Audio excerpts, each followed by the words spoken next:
सारी कौम मार्का हैक की पहली सालगिरह मनाने की तैयारियां कर रही हैं। हम कह सकते हैं कि चांद रात ऑफ मार्का हैक इस वक्त हम मना रहे हैं।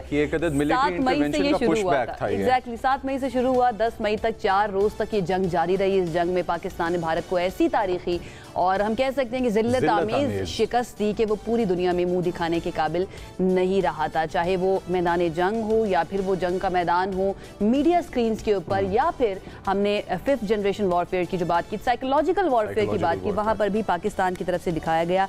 एंड देन हम बात करें सिफारतकारी के मैदान की, तो इस जंग के बाद पाकिस्तान ने वो भी कर दिखाया कि किस तरह से हम ये वाली कुव्वत भी रखते हैं कि दुनिया को जाकर बता सकें कि हम क्या कर सकते हैं और क्या नहीं करें, और फैक्ट्स जाकर दुनिया के सामने रखे थे।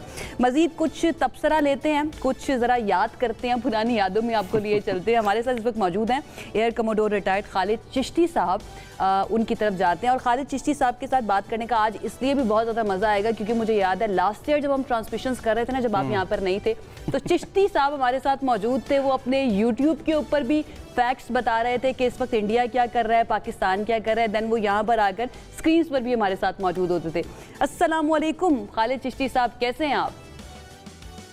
वालेकुम अस्सलाम Ayesha, Muzammil, thank you very much. अच्छे अल्फाज का भी और इनविटेशन देने का भी जी। आज के दिन वाकई यादगार है और आपको और कौम को मुबारक हो इस दिन की। और जिस यूट्यूब का आप जिक्र कर रहे हैं, इंशाल्लाह आज शाम को मैं एक डॉक्यूमेंट्री रिलीज करूंगा। ओह, डॉक्यूमेंट्री आने वाली है, looking forward to it, can't wait. Thank you so much Chishti साहब, it's always an honour to have you on the show.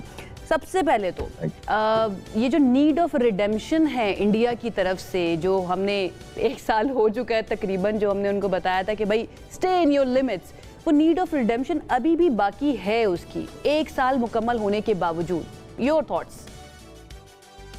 जी बिल्कुल, आपने बड़ा मुश्किल लफ्ज़ इस्तेमाल किया, मैं आसान वाला लफ्ज़ इस्तेमाल करता हूँ। मैं कहता हूँ ये डिल्यूजनल विक्ट्री है। ये वो डिल्यूजन इसको कहते हैं जो आप बिलीव करें कि आप ऐसा कर सकते हैं और फिर आप मानना शुरू कर दें चाहे वो हकीकत में ना हो। आज तक हिंदुस्तान ने 1 साल के अंदर इसीलिए नहीं माना कि उनके कितने जहाज गिरे हैं। प्रेसिडेंट ट्रंप को 18 इंटेलिजेंस एजेंसियाँ रिपोर्ट करती हैं और आई एम श्योर वो ठीक रिपोर्ट करती हैं कि जब वो कहते हैं कि इतने जहाज गिरे, लेकिन हिंदुस्तान नहीं मानता। लेकिन उससे कोई फर्क नहीं पड़ता, दुनिया मूव ऑन नहीं कर रही, आपने देखा। मैं ऑन द लाइटर नोट, क्योंकि आपने कहा और उस वक्त भी अल्हम्दुलिल्लाह मुझे न्यूज़ शेयर की गई थी, उस रात को भी मीडिया से मैंने शेयर की थी। बाद में मैं कनाडा अमेरिका गया, वहाँ पे भी एक इंडियन जर्नलिस्ट थे, सिख ओरिजिन के कैनेडियन थे, और उन्होंने मुझसे यही पूछा था। और उन्होंने कहा था कि ये एयरफोर्स को आप क्या तजवीज़ देंगे, हमारी इंडियन एयरफोर्स को क्या तजवीज़ देंगे। तो मैंने उनको उस वक्त मशवरा दिया था, 1 साल पहले, ऑलमोस्ट 10 महीने पहले। मैंने कहा था कि हम पायलट्स को लास्ट डिच मनूवर, ये लाइफ सेविंग मनूवर आखिर में सिखाया जाता है कि अगर आप डेंजरसली ट्रैप हो जाएं किसी का, हाउ टू गेट आउट। तो मैंने कहा था कि इंडियन एयरफोर्स को ग्रेसफुल एग्जिट स्ट्रैटेजी प्लान कर लेनी चाहिए। उन्होंने कहा क्या मतलब? मैंने कहा अगर वो नहीं करेंगे तो पूरी दुनिया 1 साल उनको याद कराती रहेगी और आने वाले कई सालों याद कराती रहेगी कि आपके साथ ये हुआ। अगर वो मान लेंगे तो शायद दुनिया भूल जाएगी, क्योंकि दुनिया के पास और बड़े वाक़े होते हैं। लेकिन क्योंकि हमारे लिए बेहतरी की इंडिया ने, कि अभी तक डिनाइल मोड में है, इसलिए हम और आप नहीं, सिर्फ दुनिया याद करती रहती है। अभी नहीं, बल्कि अभी मैंने कुछ बाहर के लोगों को और इंटरनेशनल चैनल्स को भी इंटरव्यू दिया, तो वो भी हैरान थे कि 1 साल हो गया हमारा ये टॉपिक हमारे मीडिया पे भी खत्म नहीं हो रहा। तो ये अभी भी मशवरा है कि मेरा ख्याल है सालगिरह पे मान जाएं और आगे चलें। अच्छा सर, बुरे बिहेवियर का कवर अप अक्सर ऐसा होता है कि जो उस बुरे बिहेवियर को और ज़्यादा बुरा बना देता है। जाफर एक्सप्रेस हो जाता है और फिर उसके बाद जाफर एक्सप्रेस के दौरान भी हमारे पास इंडियन सोशल मीडिया हैंडल्स के ऊपर बहुत जल्दी सारी रिपोर्ट्स, वीडियोस और उस सीन से, साइट से उस टेररिज्म के इवेंट की वीडियोस आना शुरू हो जाती हैं, विच clearly shows a link between terrorism and Indian structure working hand in hand. तो आप क्या देखते हैं कि अब 2026 साल हो गया इस चीज़ को, इंडिया और टेररिज्म कितना सिनोनिमस हो चुका है अपने बुरे कवर अप्स की वजह से? देखिए मुजम्मिल, ये तो दुनिया ने हमें उस वक्त भी जान लिया जब हमने soon after Pahalgam incident offer किया था कि हम इंक्वायरी कराने को तैयार हैं, आप हमें सबूत दे दें, हम जॉइंट इन्वेस्टिगेशन करवाने पे तैयार हैं। लेकिन उस वक्त नहीं माना गया था। वो इसलिए नहीं माना गया था कि जो पॉलिटिकली मोटिवेटेड वॉर होती है उसका फिर यही नतीजा निकलता है। फिर उसके बाद 1 साल जिसकी तरफ आप इशारा कर रहे हैं, दहशतगर्दी, वो सिर्फ कंटिन्यू नहीं रही।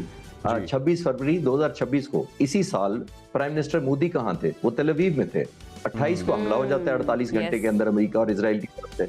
तो फिर वहां जाके सिर्फ विजिट नहीं किया। अगर विजिट होता तो शायद मुझे इतनी तकलीफ ना होती। तकलीफ ये हुई जब उन्होंने इजराइल को कहा कि आपकी तकलीफ हमारी तकलीफ है, जिसका मतलब ये है कि फलस्तीनियों की तकलीफ तो फिर आपकी तकलीफ नहीं रही। आप 2 तकलीफों को तो नहीं कह सकते ना कि दोनों मेरी हो सकती हैं। ये वो इंडिया है जो बुनियादी तौर पर 78 सालों से फलस्तीनियों की बहुत बड़ी कॉज का एक सपोर्टर रहा है। ये वो इंडिया है। इस इंदिरा गांधी वजीर आजम थी 1954 से 75 तक जब जंग हुई वियतनाम की, तो 20 साल तक जो सदर आता था वो इंडिया को रिक्वेस्ट करता था कि अपनी फोर्सेस वियतनाम में अमेरिका के हक में भेजें, तो सबने इनकार किया, इंक्लूडिंग मिसेस इंदिरा गांधी ने कहा था कि ये अनजस्टिफाइड वॉर है, नहीं किया। फिर अटल बिहारी वाजपेयी साहब प्राइम मिनिस्टर थे 2003 में, सदाम हुसैन के टाइम पे, उस वक्त कहा गया कि आप जंग के लिए अपने फौजी भेजें, तो अटल बिहारी वाजपेयी साहब ने इनकार कर दिया था कि ये अनजस्टिफाइड वॉर है। ये तो वो इंडिया था। तो ये वो इंडिया जब दहशतगर्दी को सपोर्ट करता है, खासतौर पर प्राइम मिनिस्टर मोदी के टेन्योर में, तो दुनिया कंट्रास्ट डिक्लेयर कर सकती है, फाइंड आउट कर सकती है। सिर्फ मैं ये डाटा नहीं जानता, ये सारी दुनिया जानती है कि इंडिया ये वो नहीं है। खालिद चिश्ती साहब, हमें दुनिया की हिपोक्रेसी भी तो नजर आती है ना, लेट्स बी फेयर। ये इंडिया बहुत बड़ी मार्केट है, उसके बावजूद हमें वहाँ पर ना ज्यादा से ज्यादा बिजनेसेस भी नजर आ रहे होते हैं, क्योंकि बहुत बड़ी मार्केट है। जितनी भी बड़ी कंपनीज हैं दुनिया की, वो अपने ऑपरेशंस इंडिया तक लेकर जाती हैं, वहाँ पर डिफरेंट मोबाइल फोन्स की जो है ना प्रोडक्शन भी शुरू हो जाती है। तो let's call out the hypocrisy of the world as well. जी एब्सोल्युटली, आपकी बात ठीक है। लेकिन देखिए, दुनिया कहीं तक रेलेवेंट आपको मानती है, लेकिन आप अनड्यू एडवांटेज नहीं ले सकते जैसे इंडिया ने लेता रहा है पिछले 40 सालों में।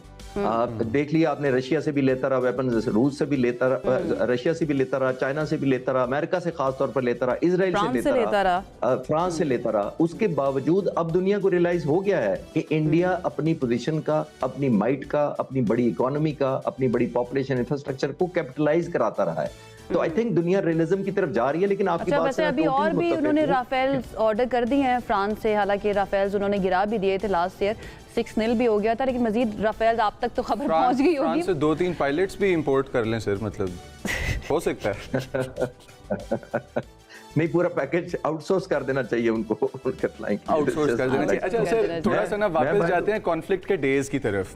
Oh yes, please. आपने एक अदद बयान दिया था, I had the opportunity to conduct an interview with you, if you remember, not heat of the moment में, कि उस वक्त चौकियां तबाह हो रही हैं इंडियन पाकिस्तान बॉर्डर के ऊपर इंडिया वालों की, और आपने एक बात कही थी कि सुपीरियॉरिटी जो नॉलेज की होती है और स्ट्रेटेजिक जो होती है हमारी, उनसे बहुत ज़्यादा है जो इस वक्त दुनिया देख रही है।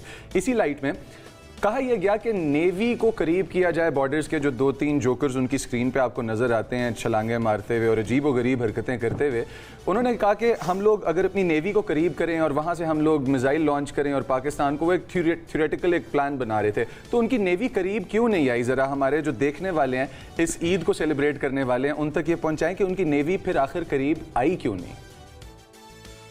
ये मुजम्मिल, आपका बहुत अच्छा सवाल है, और मैं आपके व्यूअर्स को एक दिलचस्प बात बताता हूँ। और आज हमें खुशी का क्योंकि दिन है, तो मैं थोड़ी खुशी के पॉइंट ऑफ व्यू से बताता हूँ। देखिए, पाक फिजाइया का मैं कंफर्म कर सकता हूँ कि उनके 3 टारगेट्स थे इस जंग में।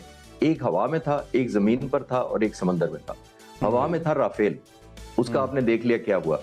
अल्हम्दुलिल्लाह एक था जमीन पर, और वो था S-400 मिसाइल, जो सरफेस टू एयर मिसाइल की बैटरियां थी। वो हमने भुज और आदमपुर 2 को नॉकआउट किया, जो पाकिस्तान को थ्रेट कर सकती थी या फोरवार्न कर सकती थी अपने जहाजों को।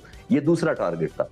तीसरा हमारा विक्रांत था, जो एयरक्राफ्ट कैरियर था इंडिया का, और जिसको आज तक लाने की हिम्मत नहीं हुई। तो उस वक्त प्लान बना था, अगर आपने न्यूज आपको याद होंगी, कि विक्रांत को लाने की अटेम्प्ट की गई थी, लेकिन पाकिस्तान की जो नेवी है वो तो तैयार थी अपनी जगह उसको न्यूट्रलाइज करने के लिए। लेकिन पाक फिजाइया का, मैं ये आपको कंफर्म कर सकता हूँ कि एक डेडिकेटेड स्क्वाड्रन तैयार था कि अगर वो डिप्लॉय किया गया तो इंशाल्लाह ताला उसको डबो देंगे। तो ये रिजॉल्व हमने अपने तरीके से पहुंचा भी दिया था, मेरे जैसे लोगों ने, कि इसको आप अजान ना समझिएगा, इसको निकालना बहुत बड़ी आपके लिए लाइबिलिटी होगा। तो इंडिया ने पुल आउट किया हुआ, उसको विड्रॉ कर लिया था और वापस अपने कोस्टल पानियों में ले गए थे वापस। तो इसकी वजह ये थी कि वो पाकिस्तान की एक डिटर्मिनेशन और रिजॉल्व को उन्होंने सेंस भी कर लिया था, और किसी तरीके से उनको पहुंचा भी दिया गया था, जिसकी वजह से आपने देखा नेवी ऑलमोस्ट इन एक्शन रही हुई। एक डॉक्यूमेंट्री देखी थी टाइटैनिक के, जो कि है सिंक हुए हुए शिप के ऊपर अच्छा कोरल रीफ बना हुआ था। तो आई थिंक वो हमारे समंदर के लिए एक अच्छी डेकोरेशन बन सकता था फ्लोर पे, लेकिन चले मछलियों का फायदा करने का लेकिन हमारा दिल बहुत बड़ा है। ये हमने पहले भी जो है ना कुलभूषण और अभिनंदन के वक्त पे भी हमने साबित किया था, और अब भी हमने साबित किया। Thank you so much Khalid Chishti साहब, हम आपको दोबारा जहमत देते रहेंगे, प्लीज हमारी ट्रांसमिशन का हिस्सा बनिएगा। हमारे साथ air commodore retired Khalid Chishti साहब